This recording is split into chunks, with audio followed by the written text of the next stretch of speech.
Creatividad y encuentro.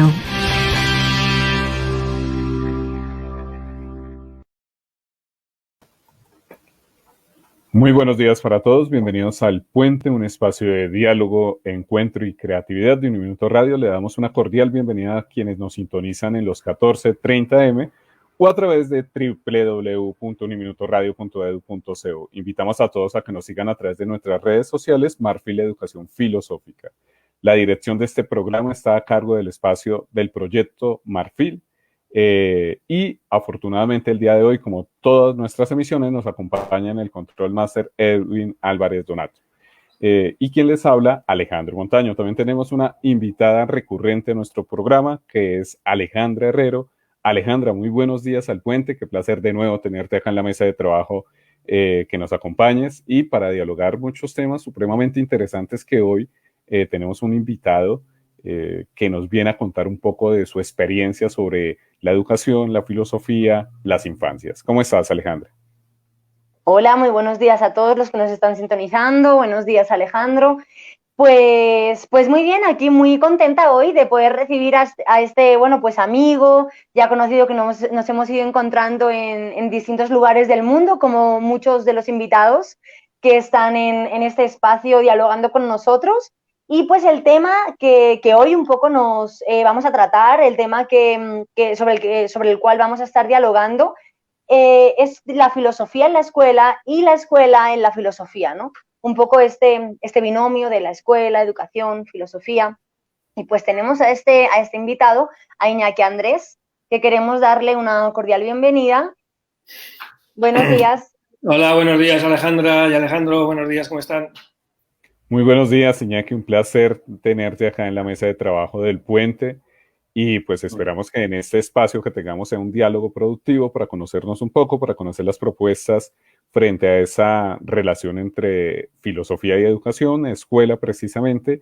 Y para comenzar nuestro diálogo, pues yo voy a replicar un poco lo que Alejandra, cuando hace sus presentaciones, pues yo tengo así como una pregunta que me inquieta como para entrar en calor ya en este diálogo bien ameno que esperamos que sea. Y pues de una vez se la hago no solamente a Iñaki, sino tal vez a Alejandra también, y que como vamos a hablar de escuela, como estamos preocupados un poco por lo que pasa en la escuela con relación a la filosofía, yo quisiera escuchar, por ejemplo, Iñaki, algún recuerdo, alguna anécdota, algún buen momento o algún mal momento que te haya pasado en la escuela cuando tú eras joven, no hace mucho, cuando tú eras un chico, no hace mucho. ¿Y cuál es ese recuerdo que tienes de la escuela bueno y un recuerdo malo que no te haya gustado en ese momento en que estabas en la escuela? Y lo mismo para Alejandra. Alejandra, ¿cuál es ese momento de tu infancia en el cual lograste sufrir o disfrutar de la escuela? Si quieren, primero vamos con Alejandra y después con Iñaki. Alejandra. Bueno, pues vamos a sacar los traumas por aquí de la escuela, en cierto sentido. Pues hombre, momentos malos, pues la verdad, pues sí hay, ¿no? Sí hay realmente, tengo que decirlo. Pues hay cuando te tiraban un balón, cuando te chocaba un balón de baloncesto en la cabeza, que luego se te quedaba todo el día doliendo la cabeza, ¿no? O pues bueno, pues quizás risas, ¿no? De algunos compañeros, pues bueno, que eran un poquito, que agredían un poco más en ese sentido. Pues bueno, quizás un mal momento, pues yo tengo que decir casi que en la clase 10, 11, que es ahí el bachillerato, en España, donde yo estaba estudiando, pues las matemáticas era algo horrible, ¿no? Era algo que yo sacaba ceros y me ponían hasta incluso un 0,25, pues por poner bien el nombre, ¿no?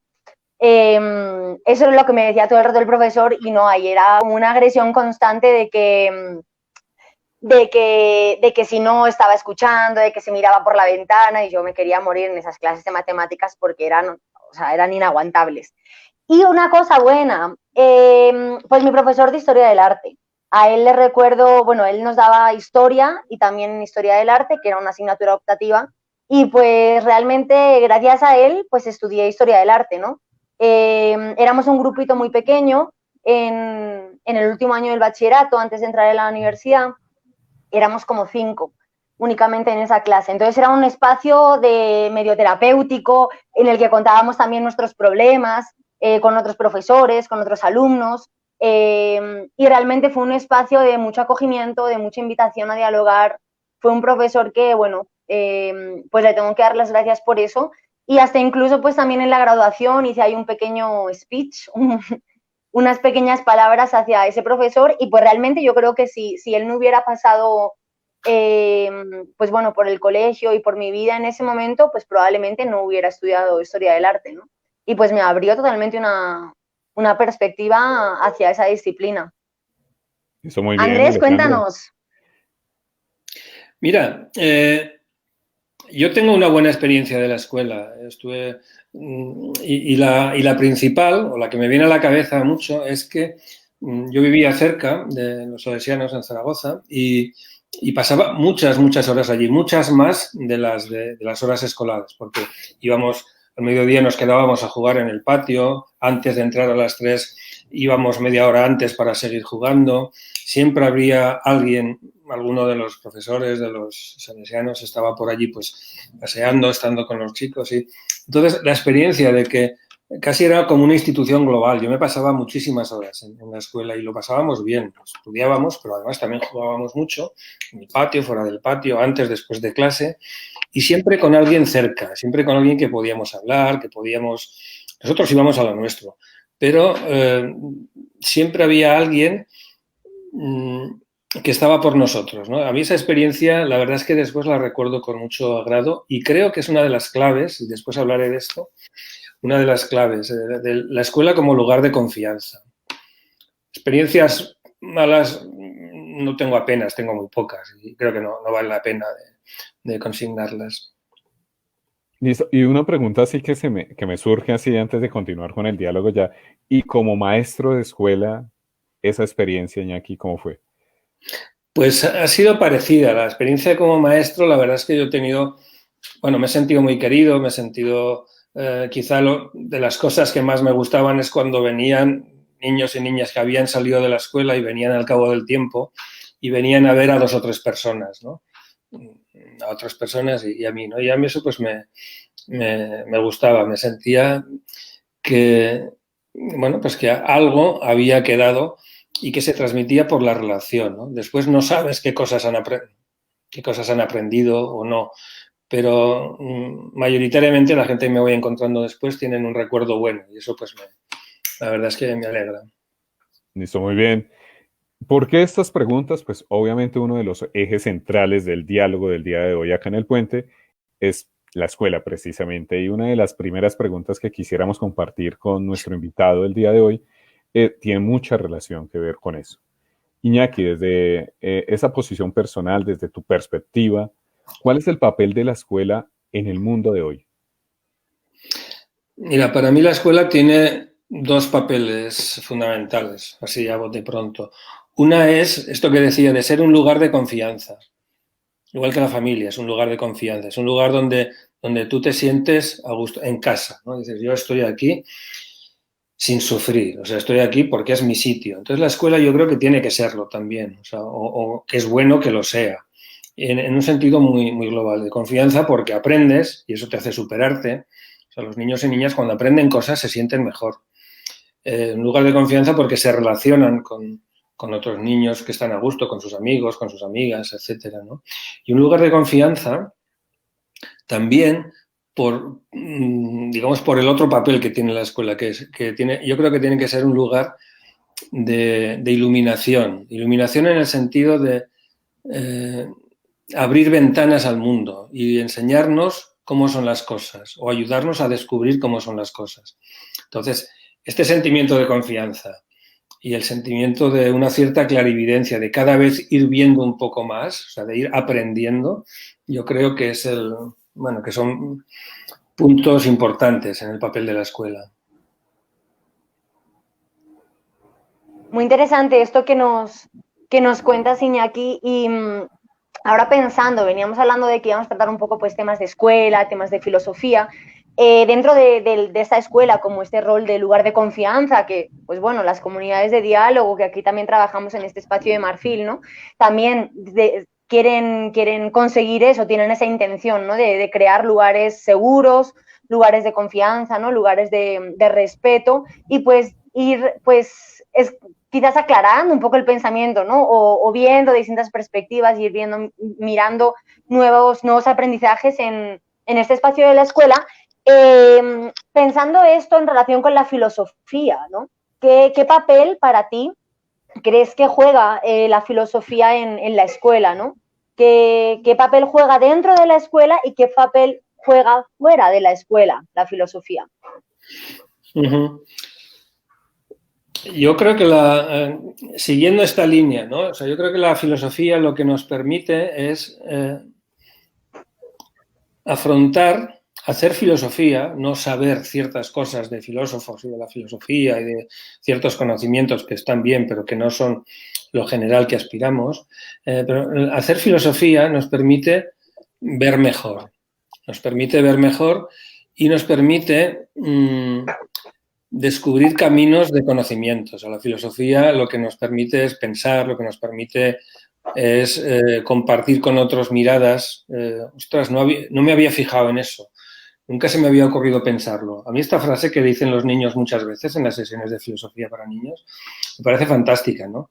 Dice, ostras, ay, no lo había pensado, ¿no? Y entonces ese punto me parece muy interesante porque ilumina mucho. Ilumina, te hace ver las cosas de forma diferente desde el respeto y el cariño. O sea, no es que alguien te imponga una mirada, sino que la comparte. Entonces, ese doble papel, y tal como entendemos, Alejandra, lo sabes bien, la filosofía para niños, no es solamente mejorar nuestra capacidad de pensamiento, no es solamente pensar mejor de forma crítica, de forma creativa, de forma colaborativa, de forma cuidadosa, no solamente es esto, sino que pensamos mejor en comunidad, pensamos mejor con el apoyo colectivo. Y eso, que es inevitable, eso se convierte en la esencia también de hacer filosofía.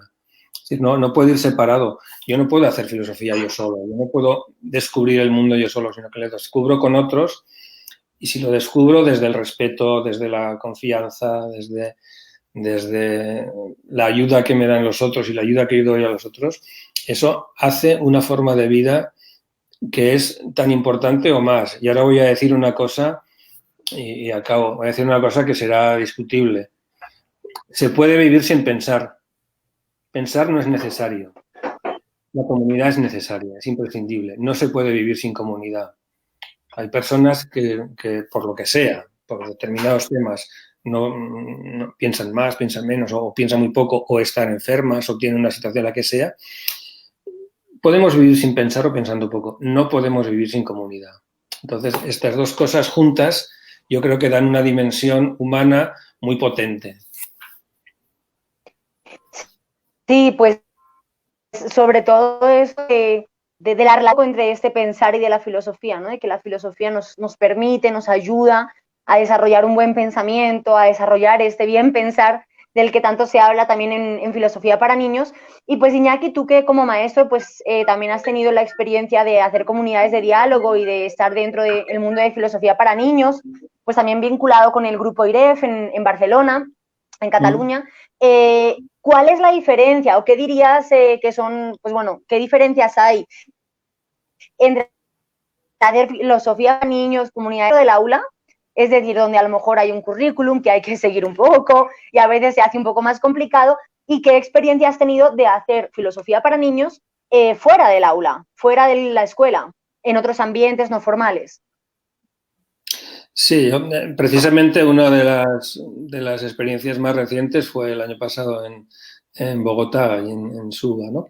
Y me parece que es sumamente interesante porque sí que es verdad que hay un currículum y que hay una serie de intenciones que tenemos en Filosofía para Niños, y yo creo firmemente que Filosofía para Niños, su lugar fundamental es la escuela, o sea, donde están todos los niños y niñas, o sea, durante bastantes años. O sea, tenemos una tarea educativa importante con nuestras criaturas. Entonces, ahí Filosofía para Niños tiene un papel escolar, pautado, etcétera. Pero fuera de la escuela también, ¿no? En algún lo que aquí se llama un SPLAI, o sea, un centro juvenil, o centros que tienen una intención más lúdica, más de pasar el rato, pero una intención educativa, ahí también hay un espacio porque nunca dejamos de preguntarnos cosas, nunca dejamos de sorprendernos, nunca dejamos de relacionarnos con otros y decir, ¿esto qué dice?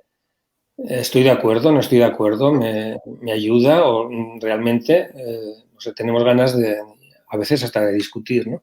Entonces, dedicarle un tiempo a eso creo que es muy, bueno, pienso que es muy importante, ¿no? Y fuera de la escuela tiene sentido también. Creo que tiene el sentido completo sería hacer filosofía para niños en las escuelas, ¿no? Pero claro, fuera también. O sea, como fuera también podemos cantar y fuera también podemos hacer deporte y fuera también podemos escribir y hacer teatro y hacer muchas cosas, ¿no? Así es, muy bien, Iñaki. Pues mirando esa relación que tú dices y la frase que dices de que es posible, no es posible estar fuera de esa comunidad, de esa sociedad, de ese grupo social que nos rodea a todos, incluso por encima del pensar.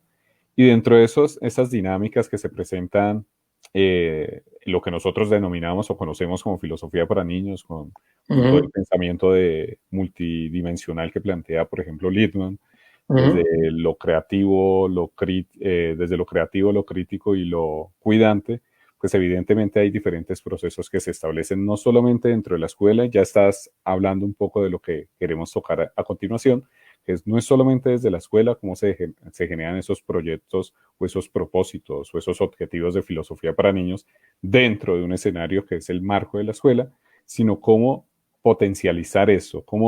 La pregunta sería, ¿cómo Iñaki se imagina una ciudad educadora, una ciudad que tenga como base un proyecto como filosofía para niños, que nosotros muy bien sabemos que no es el único, que hay mucho en un océano de proyectos, de islitas que tienen proyectos que promueven diferentes tipos de habilidades, vincular a los niños a un proceso diferente en la educación, un proceso diferente en el desarrollo de aprendizaje, de la enseñanza y del aprendizaje.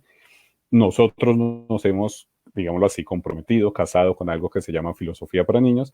¿Y cómo ve Iñaki ese proyecto, cómo es su utopía, digámoslo así, en una ciudad educadora a partir de un proyecto tan bonito como es el que tenemos en nuestras manos, que es el de filosofía para niños, ya un poco más fuera de la escuela?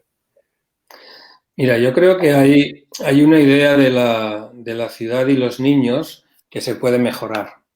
Ahora hay la que hay, pero la ciudad no es un elemento de protección. Antes el lugar terrible para los niños en los cuentos de hadas era el bosque. Ibas al bosque, te encontrabas con el lobo, te podían pasar cosas, se perdían los niños, etcétera, etcétera, ¿no? Al menos en la cultura que yo he vivido más, en la cultura, digamos, europea, ¿no? Los cuentos tradicionales, el bosque es el lugar de perdición, ¿no? De amenaza. Ahora la amenaza está en la ciudad. O sea, los bosques son los lugares maravillosos, el campo, el medio ambiente, etcétera. Y en cambio la amenaza está en la ciudad. Los niños no salen, no pueden ir a los sitios porque hay mucho tráfico, porque hay mucha gente que no conocen y puede pasar cualquier cosa. Entonces, darle la vuelta a esto me parece sumamente importante. Que la ciudad se convierta o que vaya creando, generando ciertos espacios de confianza. Un espacio de confianza es, por ejemplo, que los niños puedan ir solos al colegio. Que eso es fomentar la autonomía y eso es fomentar, además, la idea de que todos estamos pendientes de todos, que nos cuidamos mutuamente. Pero eso es una visión de la ciudad que creo que tenemos que hacer. En su situación creo que, a ver, veo difícil, por ejemplo, en Bogotá, una ciudad tan enorme, con aquellas avenidas desmesuradas, con una situación de distancias grandes, pero se puede trabajar por barrios, se puede trabajar por lugares más pequeños, donde los niños tengan ciertos espacios de libertad, de seguridad y además ciertos espacios que no solamente sean de diversión y de entretenimiento. O sea, yo creo que la ciudad, mejor dicho, una de las cosas que no hacemos suficientemente bien es pensar que los niños y jóvenes solo quieren distracción. Quieren distracción, sí, y nosotros también, pero quieren entender. comprender el mundo y necesitan saber cómo son las cosas y saber que ellos tienen un pensamiento y alguien les escucha y alguien les aporta algo. Entonces, creo que la ciudad tiene que poner poco a poco pequeños espacios de seguridad y de relación, parques, caminos un poco más seguros hacia la escuela, ciertas cosas de este tipo, pero también actividades que ayuden a los niños no solo a disfrutar, sino a potenciar el pensamiento, a poder hablar.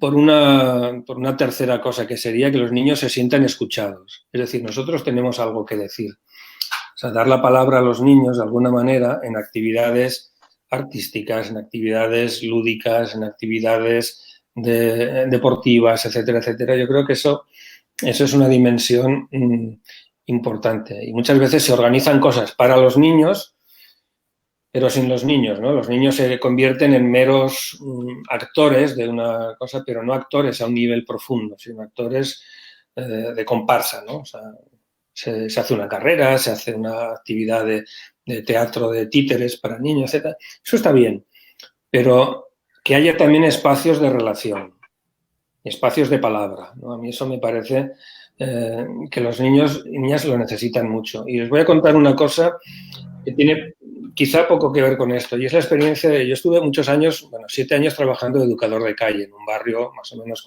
más o menos no, en varios barrios conflictivos de Barcelona. Y entonces recuerdo un muchacho que nos dijo al cabo de un tiempo, nos dijo una vez, es que en mi vida hay un antes y un después. O sea, cuando les conocí, cuando conocí a este grupo de educadores, pues que estábamos por ellos, que hacíamos cosas y tal, pero que sobre todo podían hablar de algo que no habían hablado con nadie nunca, ¿no? O sea, esta idea de que alguien te escucha, que la ciudad te escucha, o sea, los padres te escuchan, esto es relativamente frecuente, aunque a veces poco. La escuela más o menos te escuchan, más o menos también. Pero que la ciudad te escuche, ¿no? Que haya elementos, que haya lugares, que haya personas, espacios de diálogo, de poder. A mí eso me parece fundamental. Sí, interesante eso de que la ciudad se escuche, también es un poco el trabajar esas habilidades de pensamiento que se proponen también en filosofía para niños, esta cuestión de esa escucha atenta, o sea, todas esas habilidades que también están sistematizadas en esa propuesta, y también, pues bueno, uniéndolo un poco con también esa propuesta que vosotros también ahí en el grupo IREF desde hace muchos años habéis tenido la suerte y el placer de estar dialogando de manera muy cercana con Angélica Sátiro, con esta propuesta de ciudadanías creativas, de ciudadanos creativos. Entonces, pensando un poco en esto que nos vienes hablando, ¿no? De integrar, de que la ciudad sea una ciudad también que eduque, que la ciudad sea un lugar que escucha, sea un lugar que ayuda, sea... Exacto. Y yo aquí pregunto un poco, ¿quién es esa ciudad? ¿Cómo podemos conseguir que esa ciudad tenga estos propósitos, ¿no? ¿A quién tendríamos que convencer? ¿A quién tendríamos que decirles esto? Y un poco qué relación tiene esto con ser un ciudadano creativo. Yo creo que hay varios niveles, ¿no? Hay un nivel institucional que quienes dirigen o a quienes les hemos dado el encargo de gestionar la vida colectiva, pues tengan esta perspectiva. Yo creo que esto hay que hacérselo llegar, digamos, por decirlo rápidamente, ¿no? Y simplificando mucho, pues a los alcaldes, a las autoridades, concejales, etcétera. Esto por una parte. Tiene que haber una mentalidad en esta línea, no solamente que haya unas cuantas personas convencidas, sino que eso que esté en la prensa, que esté en la televisión, que esté en la radio, que las ideas floten más o menos en el ambiente, ¿no?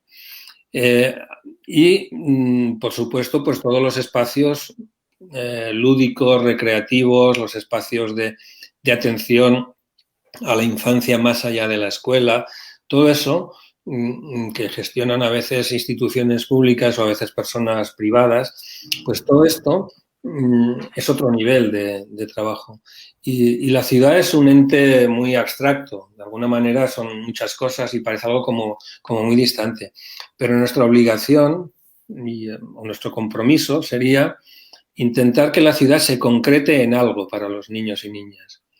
O sea, un niño o una niña no verá lo que piensan los mayores o las ideas que tienen los gestores de la ciudad, pero sí que puede saber que más allá de su casa hay cosas, hay lugares, hay personas para las que es importante, donde puede estar a gusto, donde puede hacer algo que le interesa, donde puede descubrir, donde puede divertirse en un museo, donde puede saber más, porque ahora hay una cierta, y voy a hacer un minuto de preocupación, o sea, hay un cierto desprecio del conocimiento. Parece que si alguien se interesa por algo, si alguien lee, si alguien quiere saber más, ya está con sus... Y claro, eso nos empobrece enormemente. Entonces, y los niños quieren saber, los niños quieren descubrir. Entonces, que yo creo que la ciudad tiene esta obligación, ¿no?, de plantearle siempre retos que sean agradables, que sean adecuados a la edad, que sean lúdicos, lo que quieras, ¿no? Pero espacios donde los niños no solamente se lo pasen bien, porque eso domestica.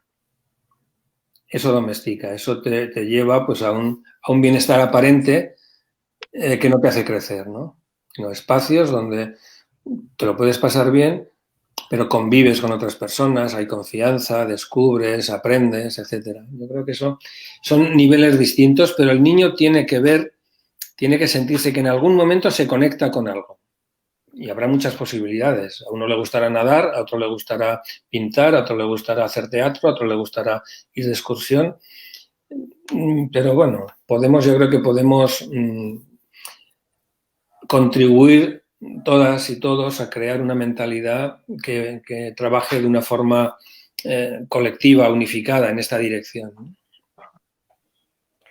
Muy bien, Iñaki. Yo creo que uno de los elementos más importantes que hemos discutido, que Iñaki nos ha querido mostrar en estos últimos minutos, es esa noción de escuchar al niño, de verlo, como nosotros decimos desde acá, como un interlocutor válido, no solamente dentro de la escuela, sino también fuera de ella, en diferentes espacios, la casa, la misma familia, verlo como un interlocutor válido, la escuela también, porque tal vez las escuelas tradicionales rompen con ese paradigma y se centran en una escuela muy tradicional donde es el profesor el único interlocutor válido dentro del aula de clase.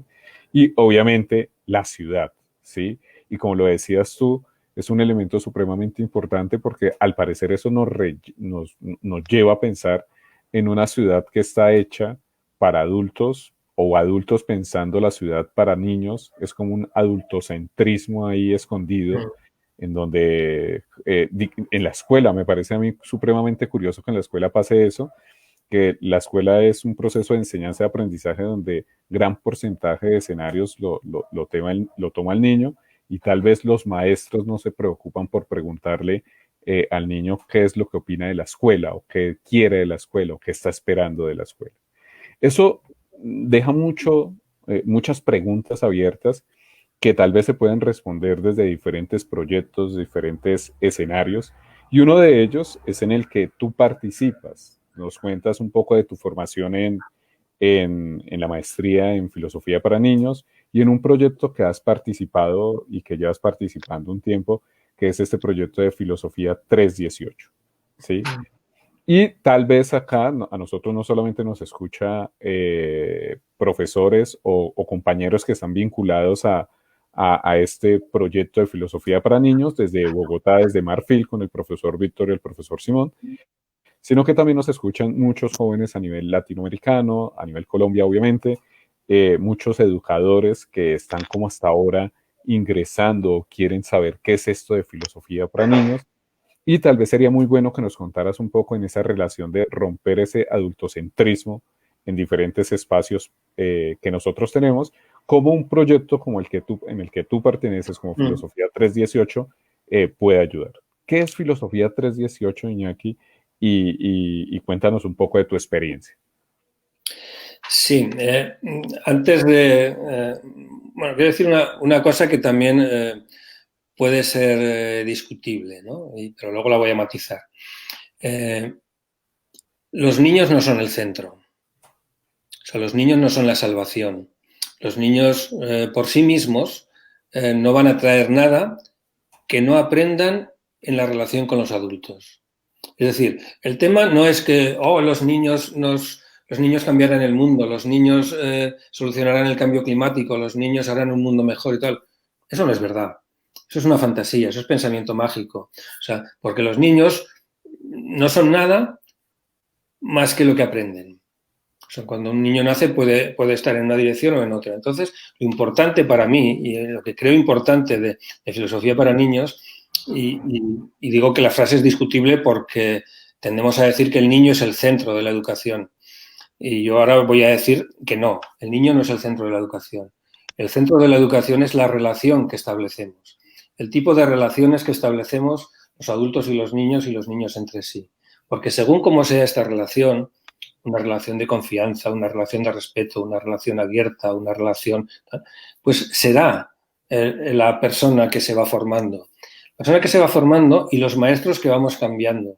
Una de las cosas que vemos, y eso lo compartimos muchas veces aquí en el Grupo IREF, en Cataluña, con compañeros que hacemos formación de maestros, una de las cosas que cuestan más es darte cuenta de que tu papel como maestro cambia, de que tienes que dejar de ser maestro o maestra de la manera tradicional, porque el énfasis no está en corregir, en decir si está bien o mal, sino en ayudar a que descubran qué pueden hacer para mejorar. Entonces eso te da un papel ya no de juez, sino de persona que mira un poco más allá y se pone al lado del niño, evidentemente, pues a su nivel de lenguaje, de comprensión, etcétera, pero para ayudarle a que descubra. Entonces, por ejemplo, en la evaluación, no nos interesa decir esto está bien o esto está mal, eso es muy fácil. Eso es facilísimo. Sino que en la evaluación lo que nos interesa es valorar lo que ha pasado para ver cómo lo podemos mejorar. Entonces es un papel muy distinto. Por eso me refiero que la filosofía para niños, que es este proyecto educativo, esta manera de mirar la educación y la vida que nos permite descubrir juntos, que nos permite dialogar, que nos permite formar una comunidad en la que pensamos colectivamente y todos nos enriquecemos individualmente y colectivamente, pensamos mejor y pensamos mejor desde el punto de vista lógico, pero también desde el punto de vista ético, desde el punto de vista del respeto, desde el punto de vista del cuidado, desde el punto de vista de la importancia de las cosas, no solamente de las ideas, sino de la importancia de la realidad. No podemos dedicarnos a pensar muy bien sobre cosas abstractas. Eso no es pensamiento cuidadoso. Tenemos que pensar también sobre nuestra vida, sobre nuestros condicionantes, lo que podemos hacer en nuestro día a día. Y hay un cierto compromiso. O sea, la filosofía no hay que entenderla, yo creo que desde filosofía para niños no se entiende como algo etéreo que te ayuda a pensar sobre cosas más o menos abstractas, sino que la filosofía te ayuda a descubrir cómo estar en el mundo, cómo entender lo que pasa, cómo darle sentido y cómo a veces, pues sí, modificar también y tiene un cierto compromiso. Igual que intentamos modificar la escuela, pues intentamos modificar la sociedad en la que estamos. Por ahí, en lo que decía Alejandro, la ciudadanía creativa, ¿no? O sea, no se trata de estar a gusto, sino que se trata de crear nuevas maneras de estar en el mundo que nos haga un poco más felices a todos, porque si no, estamos reproduciendo lo que ya había, de forma más o menos lúdica y tal, pero no es esto. O sea, tiene que haber un cierto compromiso filosófico, compromiso ético con nuestros compañeros y compañeras y con nuestra forma de ver la escuela. Yo creo en eso.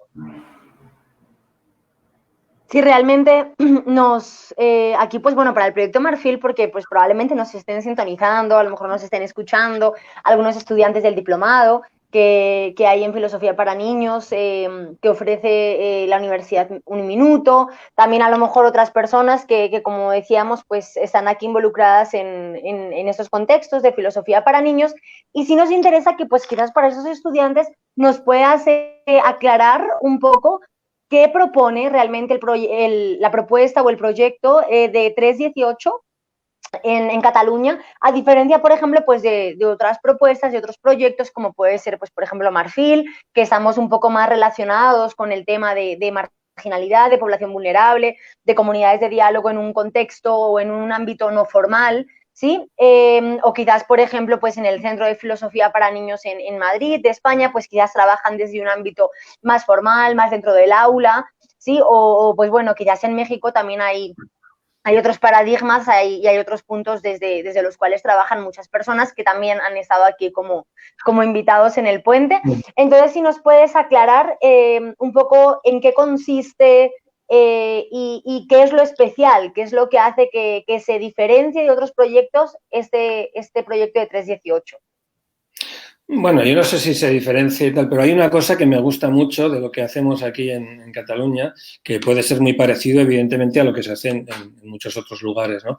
Aquí tenemos un énfasis en la parte, digamos, curricular, es decir, la filosofía para niños se trabaja en un centro de una forma más o menos ordenada y organizada y con un proyecto a largo plazo. Y eso es una de las claves. O sea, no se trata de formar maestros que hagan filosofía para niños en su aula, que sí, esto también, pero se trata sobre todo de formar o de ayudar, de acompañar a comunidades educativas. Y una de las cosas de las que estamos más contentos aquí, en Cataluña, es de lo que llamamos las filoscolas. Es decir, hay unas 25 o 30 escuelas e institutos que tienen como proyecto educativo la filosofía para niños. Ese y otros, que evidentemente son cercanos. O sea, hay gente, lo que no puedes hacer es hacer filosofía para niños 1 hora a la semana y el resto de las horas, pues hacer una clase tradicional de explicar, o sea, de transfusión, ¿no? Niños, callaros, estaros quietos y poneros esto que os voy a transfundir mi conocimiento. No, eso no tiene sentido. Pero sí otros proyectos, bueno, otra manera de trabajar, el trabajo por proyectos, trabajos basados en el diálogo, etcétera, etcétera. Entonces, yo diría que lo más específico, aparte de que se han adaptado al catalán, pues muchos materiales de Matthew Lehman y de Anne Sharp, y se han creado otros propiamente desde aquí, desde Cataluña, pues como el de Jugar a Pensar, de donde nace después Ciudadanía Creativa con Angélica Sátiro y tal, o el Cinéfilo, a partir del trabajo con las artes y con el cine sobre todo, o el trabajo con los sentidos en los niños de 5 o 6 años, 7. Pero yo creo que lo más interesante es esa propuesta colectiva. Es decir, toda la escuela nos ponemos en esta dinámica y nos ayudamos, ¿no? Y entonces ahí hay un compartir desde la persona más antigua, que está convencida, que lo trabaja bien, tal, a la persona más nueva, que está empezando, que balbucea y que tiene miedo o que no sabe cómo hacerlo, etcétera. Todo eso es la vida, ¿no? Entonces, acoger estas escuelas y acompañarlas me parece que tiene un sentido muy grande. Así es, pues ya vemos un poco un panorama más amplio de lo que es la propuesta de Filosofía 318 en voz de Iñaki, nuestro invitado del día de hoy acá en la mesa de trabajo del Puente, y conociendo un poco de esas características que tiene un proyecto tan particular como Filosofía 318 en España, más exactamente en Cataluña, y mirar cuáles son esos encuentros o esas puentes o esos lugares de encuentro y desencuentro entre la propuesta que nos plantea Iñaki, que nos viene a contar un poco él, con las diferentes propuestas. Ya mencionaba Alejandra la propuesta que de nosotros acá en Bogotá, que es nuestro, digamos, nuestra islita, nuestro lugar de enunciación desde filosofía para niños, como lo es Marfil, marginalidad de filosofía para niños, y con diferentes elementos bien interesantes también que compartimos en común con las propuestas tanto de Littman, lo que lidera un poco Angélica Sátiro en otros lugares, y en fin, de manera general. Dentro de eso, pues queda como, vamos ya adentrándonos un poco en la recta final del programa, y me gustaría retomar un poco sobre los pasos de Iñaki frente a la afirmación que decía que los niños no van a cambiar la escuela, no es pasar de un adultocentrismo al otro extremo, que son los niños como el centro de diferentes procesos, sino que tiene que ser un diálogo, una vinculación, un pensamiento, digámoslo así, cuidadoso entre los adultos y los niños, y entre en general yo me imagino que toda la población o todos los sujetos que convivimos en un escenario tan difícil en algunos momentos. Frente a eso, pues entrémonos, volvamos a la escuela un poquito y miremos dos elementos supremamente importantes que, como tú lo decías, no es el adulto, en este caso el docente, no es el niño, el estudiante, sino cómo encontrar esa unión, ese entramado, cómo mirar esa intersección de pensamientos, de de puntos de vista entre los maestros y los chicos dentro de la escuela y cómo esa unión podría o posibilita el cambio de esa escuela tradicional, un poco paquidérmica, monolítica, a la cual se nos ha acostumbrado, y cuál sería esa perspectiva de una nueva escuela con los aportes de los maestros y de los estudiantes. Eso sería como la pregunta. Mira, yo pienso, Alejandro, que hay un elemento fundamental. En la vida, tal como la conocemos, hay muchas cosas y muchas cambian, pero hay una que no cambia nunca, que es siempre igual, y es el tiempo. El tiempo tiene una duración y esto es inexorable. Entonces, nos pongamos como nos pongamos, podemos hacer más cosas o menos, pero el tiempo siempre es el mismo, ¿no? Entonces, yo pienso que aquí hay un elemento de reflexión que para mí es importante y es como un regalo, es darnos tiempo.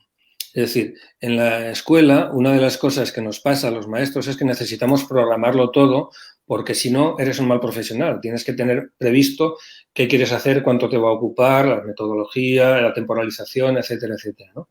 Y está bien y es necesario.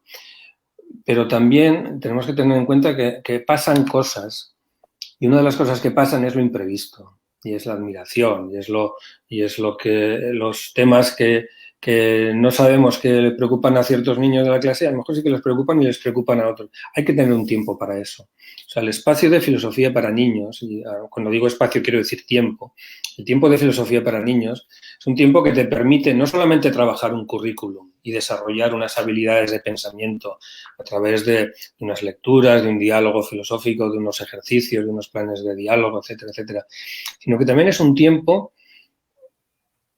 de sorpresa y es un tiempo abierto, y es un tiempo, y voy a decirlo así, lento. O sea, en que nos concedemos, nos regalamos esa tranquilidad, es decir, no tenemos prisa, o sea, probablemente pues viviremos muchos años y no tenemos que solucionarlo todo hoy. Vamos a darnos tiempo para poder poner aquí entre nosotros algo que nos importa, algo sobre lo que dialogar, sobre lo que aprender y tal. Entonces, esa actitud de la escuela a mí me parece fundamental. Yo creo que es uno de los, para mí sería una de las cosas más importantes. Darnos tiempo para hacer filosofía, para dedicarnos no a perder el tiempo, sino a ganarlo, a enriquecerlo, a llenarlo de contenido, ¿no? A mí eso me fascina, me parece que es importante. Pero tiene un riesgo y el riesgo es que para muchos maestros es la incertidumbre. ¿Y si no sale nada? ¿Y si a los niños no les interesa? ¿Y si no hay temas? ¿Y si no sé qué? Confía. Confía en ti, confía en los niños, confía en el grupo, confía en el diálogo, porque cuando uno confía, las cosas aparecen. Cuando uno va con miedo, todo se restringe, todo se esconde. Entonces, yo pienso que, a ver, esto no es una confianza ciega en el sentido de que, no, esto, o sea, en un plan New Age, ¿no? De, oh, todo está bien, esto vamos.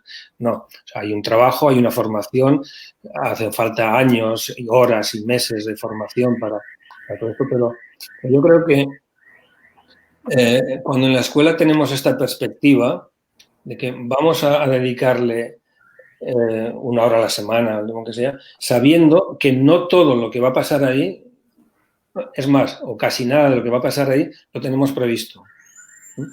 Tenemos algunas cosas, sabemos más o menos dónde vamos y tal, pero luego hay que vivirlo. A mí eso me parece que es una perspectiva necesaria para la escuela y para otras situaciones de educación en tiempo libre, de educación con menores en situación de riesgo, en muchas situaciones, ¿no?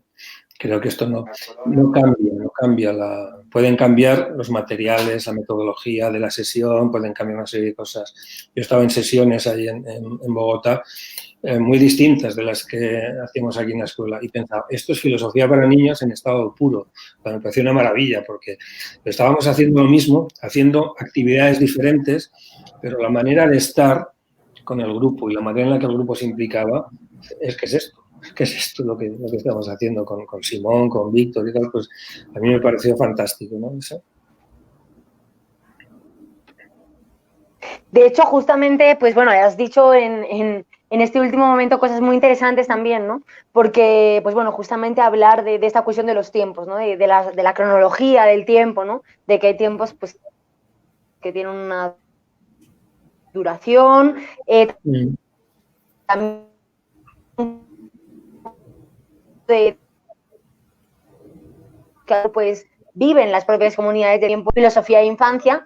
Y sí que nos gustaría, de hecho, pues le comentaba también ahí antes del programa un poco a Alejandro de que después del IPIC, que fue el Congreso Internacional de Filosofía para Niños el año pasado, en el 2019, donde vivíamos otra realidad paralela a la que estamos viviendo actualmente,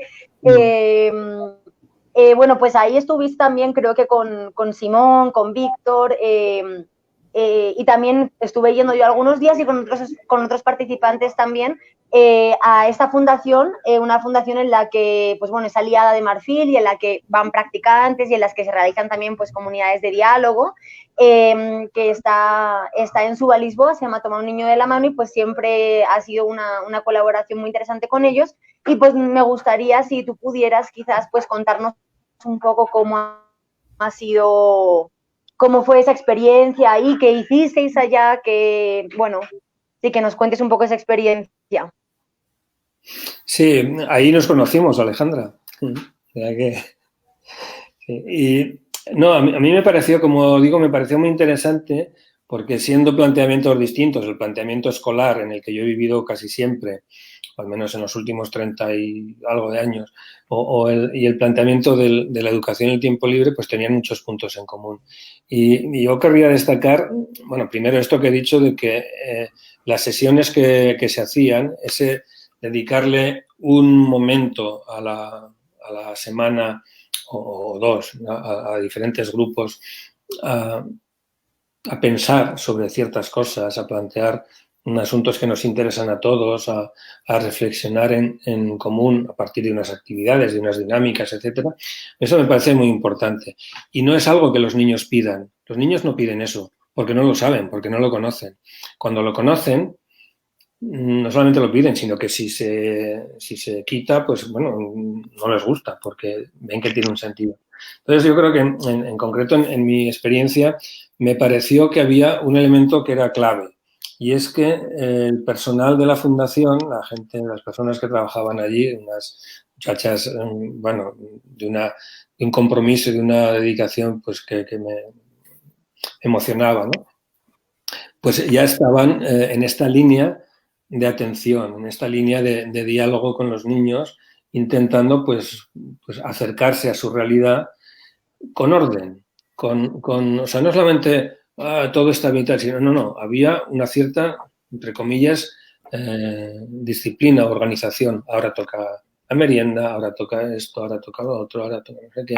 Y eso estructura mucho a los niños y niñas. A los niños necesitan, las personas necesitamos estructura. Entonces, la fundación les daba una estructura para toda esa cantidad de tiempo que podían pasar en la calle, ¿no? Y eso me parece sumamente importante. Y además de hacer teatro, y además de hacer rugby, y además de hacer baile, y además de pintar, y además de hacer y de estudiar y hacer sus tareas y tal, pensaban que había la necesidad de un espacio para dialogar, para comprender, para mirar mejor y para compartir esas miradas, ¿no? A mí eso fue una experiencia que me pareció muy, muy rica porque aquí decimos la expresión llueve sobre mojado, es decir, ya había una predisposición a esto, ¿no? No era algo artificial hacer filosofía para niños allí, sino que surgió de forma natural y espero que continúen haciéndolo de una manera o de otra. A mí las formas, bueno, eso puede cambiar mucho, pero a mí me pareció una experiencia vitalmente para mí pues muy enriquecedora, la verdad, y agradezco mucho. Listo, Iñaki. Bueno, pues el tiempo en radio se va volando. Ya estamos en los últimos minutos del programa del día de hoy. Y pues antes de terminar este programa que ha sido bastante interesante, muy enriquecedor para todas las personas que nos están escuchando en este momento, tanto educadores, niños, jóvenes, eh, padres de familia también. quisiera que a esas personas que nos están escuchando, le pudieras dar un mensaje desde toda tu experiencia como educador, como participante en estos proyectos que nos has contado, también como parte del proyecto Filosofía 318, a todas estas personas que nos escuchan, independientemente de su rol en la sociedad, un mensaje de por qué es importante apostarle a proyectos como Filosofía 318, Marfil, por ejemplo, y aquellos proyectos que intentan ir más allá de una escuela tradicional y dialogar un poco con las otras perspectivas, con los otros puntos de vista y dar diferentes espacios para el diálogo. Yo creo que el primer diálogo es con uno mismo. Entonces, filosofía para niños, una cosa que yo he vivido desde hace ya mucho tiempo, es que no solamente te da unas técnicas, una metodología para hacer cosas con los niños, sino que te cambia. Te cambia porque la perspectiva en la que entras, la perspectiva educadora, la perspectiva de diálogo, de relación, es distinta de la anterior. O sea, yo no tengo y doy, y yo sé y traspaso y los otros me copian y me repiten lo que yo he dicho, sino que es una perspectiva diferente y enriquecedora. Y desde este punto de vista, la filosofía para niños, una cosa que pasa con las maestras y maestros que han ido entrando ya durante un tiempo en esta dinámica, y todo el mundo lo dice, te cambia la mirada, te cambia las expectativas, te cambia la manera de trabajar, te cambia muchas cosas. Claro, eso es de una riqueza muy grande porque el premio es doble. O sea, no solamente hay un premio para los niños, hay un premio para nosotros también, ¿no? Y a mí eso me parece de una alegría y felicidad, y lo digo sin ningún tipo de exageración, alegría y felicidad íntima, ¿no? Y una satisfacción que quizá no te dan otras cosas, o sí te la dan. Hay gente pues, que evidentemente le satisface pues, una metodología para sus clases de música, pues para que los niños descubran las matemáticas y las relaciones entre los números y las cosas, etc. Entonces, está bien, yo también, o sea, no es incompatible, evidentemente, pero además este plus que para mí pone filosofía para niños o filosofía 318 es que te transforma con los otros. Te transforma con los otros y vives en un estado de permanente diálogo con las cosas, con los materiales, con los niños, con las propuestas que se te ocurren para hacer contigo mismo. Y es un diálogo que te lleva a poder afrontar la incertidumbre con confianza. O sea, no desde la seguridad de que yo tengo ya las herramientas para hacer las cosas bien, sino que puedo descubrir, puedo crear, puedo descubrir con otras personas, aunque ahora no sepa lo que va a pasar, ¿no? Entonces yo lo diré con una frase que digo muchas veces, ¿no? Yo no sé cómo se va a solucionar, pero sí sé que se va a solucionar, ¿no? O sea, sé que va a ir bien. No sé cómo, pero sé que va a ir bien. Entonces, esa confianza íntima no tiene precio. O sea, eso es un regalo brutal. Y en gran parte, no digo que solamente, pero en gran parte yo se la debo a filosofía para niños.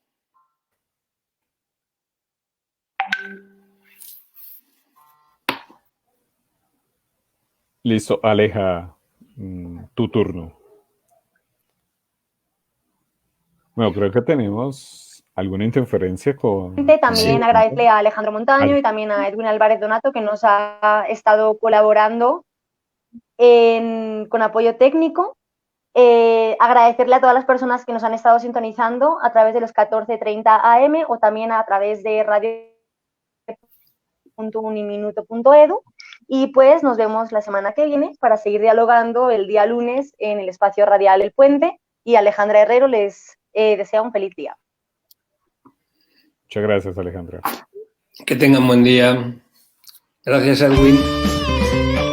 Esta es Uniminuto Radio, HJKU, en Bogotá en los 14:30 AM y en Colombia y el mundo a través de uniminutoradio.com.co. También en Facebook, Twitter e Instagram a través de @Uniminuto Radio.